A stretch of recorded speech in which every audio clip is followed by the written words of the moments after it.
Bom, vamos resolver a questão 31, que caiu no ENAD em 2017.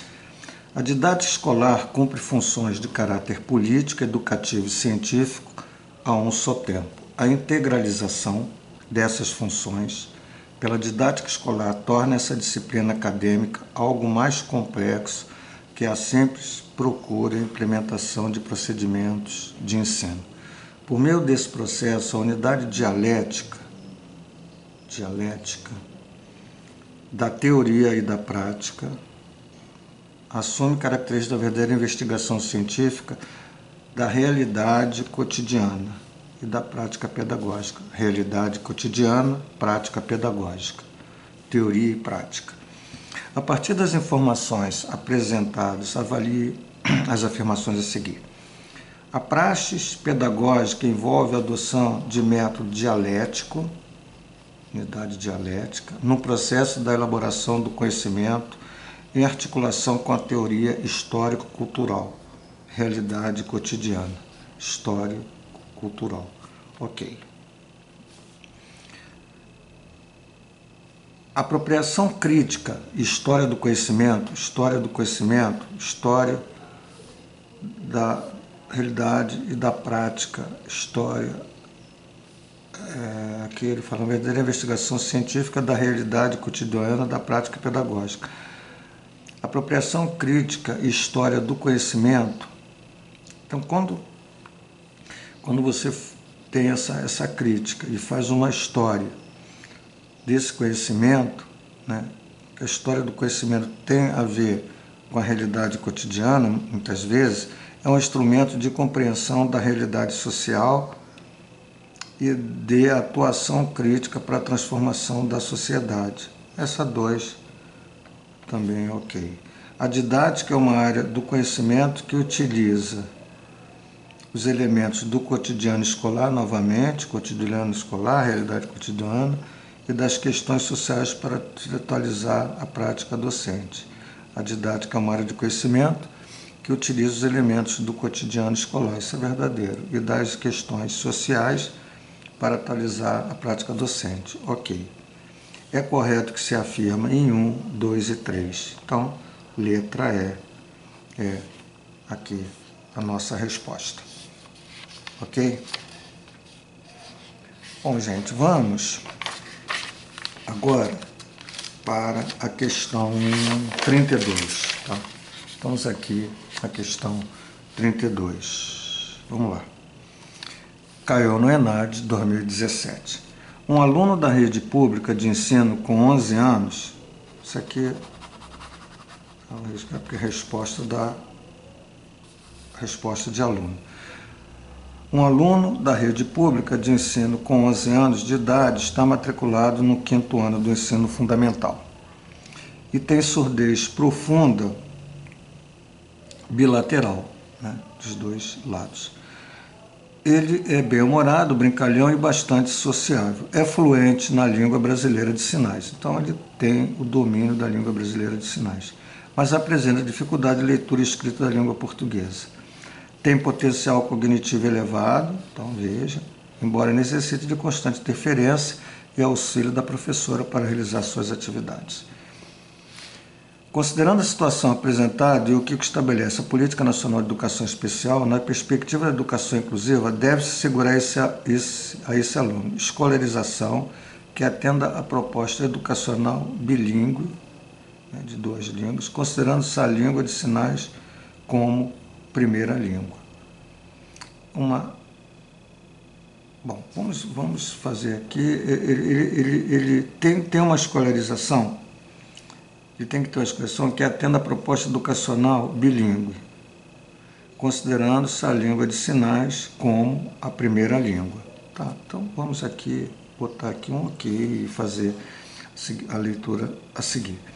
O atendimento educacional especializado, priorizando o ensino da língua portuguesa, de modo a garantir a educação bilíngue.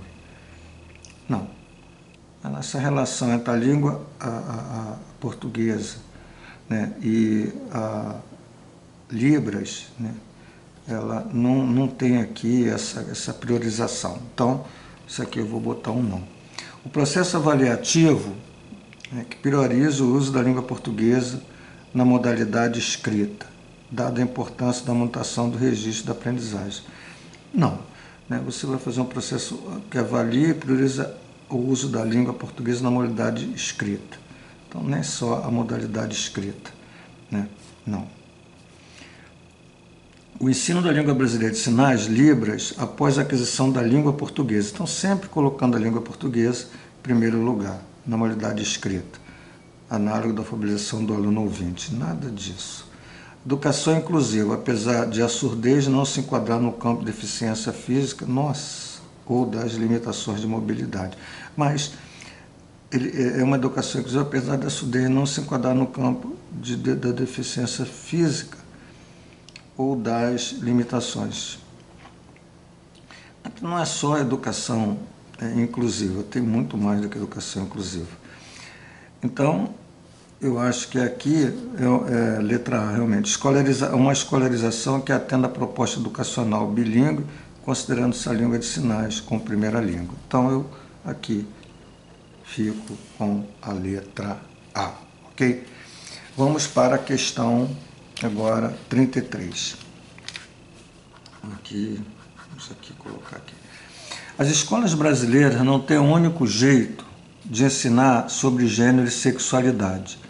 Pesquisas evidenciam currículos e práticas pedagógicas de gestão marcadas pela discriminação.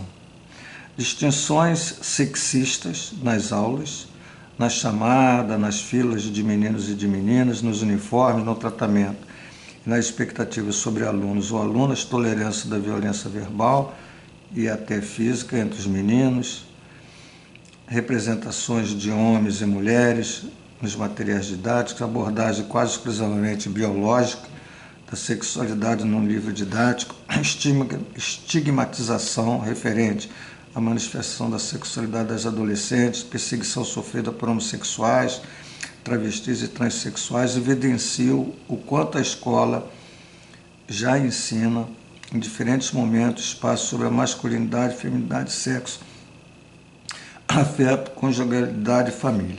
Nesse contexto, para construir uma prática pedagógica que promova transformações no sentido da igualdade de gênero, a partir do respeito às diferenças, espera-se que a escola, incorpore o conceito de gênero nos diferentes componentes do currículo de maneira transversal. Quer dizer, incorporar o conceito de gênero nos diferentes componentes do currículo, né? Não acho isso uma boa ação, né, em relação à escola, tá? Então aqui eu vou colocar não.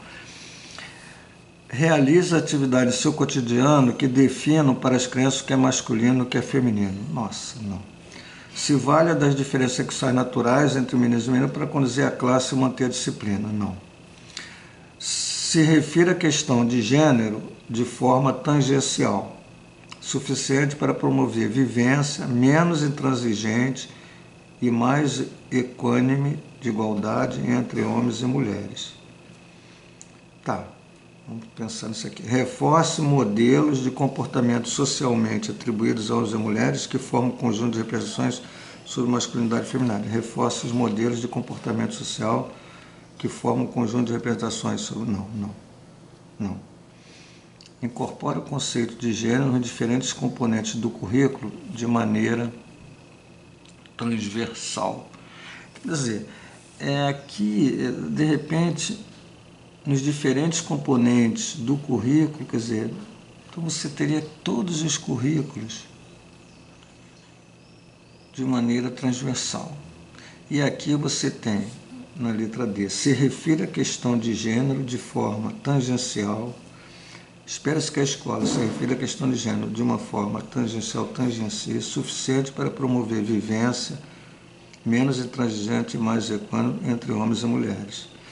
Então, aqui, né, mais equânime entre homens e mulheres. Eu vou aqui com a letra D, certo? Então, a resposta aqui, minha, nessa leitura, é a letra D, da questão 33, tá? Então, fazendo essa leitura, fiquei aqui, incorpora o conceito de gêneros diferentes componentes no currículo de maneira transversal, mas isso todos os componentes, então, e aqui você tem, na letra D, tá, se refere à questão de gênero, né, de forma tangencial, uma coisa assim, com todo cuidado, suficiente para promover vivência, menos intransigente e mais equânime entre homens e mulheres. Ok, então letra D. Bom, vamos para a questão 34. Lev Vygotsky, psicólogo russo, elaborou sua teoria tendo por base o desenvolvimento do indivíduo como resultado de um processo sócio-histórico, enfatizando o papel da linguagem e da aprendizagem nesse desenvolvimento. Esse pressuposto teórico, conhecido como teoria histórico-cultural, apresenta como questão central a apropriação de conhecimentos pela interação do sujeito com o contexto social. Interagir o sujeito com o contexto social, certo?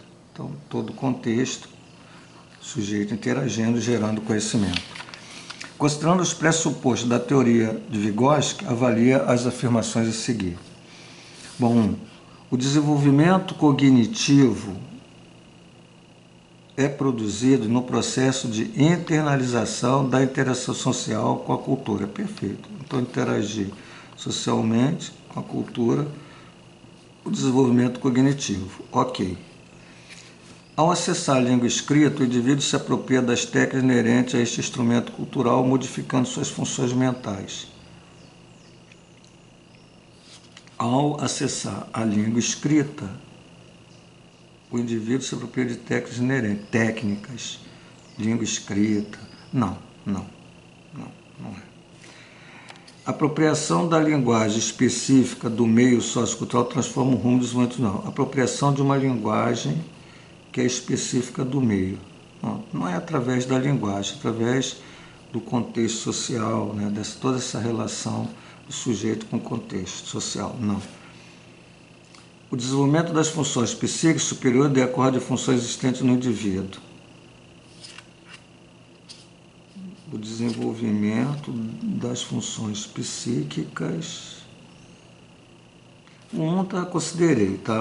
Ok. Então veja, tem um aqui, tem um e tem um. Aqui o 2, aqui. Tá. Então ele bota 1 e quarto, 1 e 5. Vamos ver. A educação sistemática e organizada pode contribuir com o processo de aquisição do sistema de conceito científico. Educação sistemática e organizada. O que modifica o estudo do pensamento do indivíduo. Não. Ele aqui não tem nenhuma relação com Vygotsky. Agora, a 4, o desenvolvimento das funções psíquicas superiores decorre de funções existentes no indivíduo. Quer dizer, então essas funções existentes no indivíduo, elas podem ter relação com esse histórico cultural, as funções existentes no indivíduo. Então, o 4, ok. Então, nós temos aqui 1 e 4. 1 e 4 é a letra A. Então, a nossa resposta aqui, certo? 1 correto, 4 correto, 1 e 4. Os pressupostos da teoria vygotskiana, de Vygotsky. Ok? 1 e 4, letra A. Vamos para a questão 35. A professora de uma escola pública tem sua prática pedagógica fundamentada na teoria de Piaget. Essa professora desenvolveu uma turma do 5º ano, uma aula de ciências, utilizando a abordagem construtivista. Então, construtivista, o aluno desenvolve, ele constrói, ele é livre para estar desenvolvendo esse conhecimento através de uma construção. Nesse contexto, qual deverá ser a proposta de trabalho elaborado pela professora? Então, aqui tem respostas, né? colocados aqui já antes de eu estar pegando a prova, né, que alunos desenvolveram aqui. Demonstrar aos estudantes em laboratório experimentos realizados ao tema. Então você vai demonstrar. Então não tem construtivismo, não. Utilizar o livro didático, tal, utilizar conceitos, não é construtivismo. Aplicar exercícios de fixação, interação, não é construtivismo. A partir do saber do cotidiano do estudante sobre a relação entre força e movimento, criar conflitos cognitivos para o desenvolvimento do conceito desejado. Então, quando você cria conflitos, né, você está construindo aqui, né, através do saber, você vai a partir do saber do cotidiano, né, a partir do cotidiano, força e movimento para provocar o surgimento de hipóteses. Então você vai construindo, né, hipóteses, tal, ok. Realizar leituras informativas sobre o conteúdo a partir da apresentação de slides, não é construtivismo. Então, resposta aqui é a letra D, A, B, C, D, tá certo? Então, nessa questão 35, letra D, de dado. Ok, a gente fizemos aí essas questões, acho que são questões mais pedagógicas, da prova do ENAD 2017.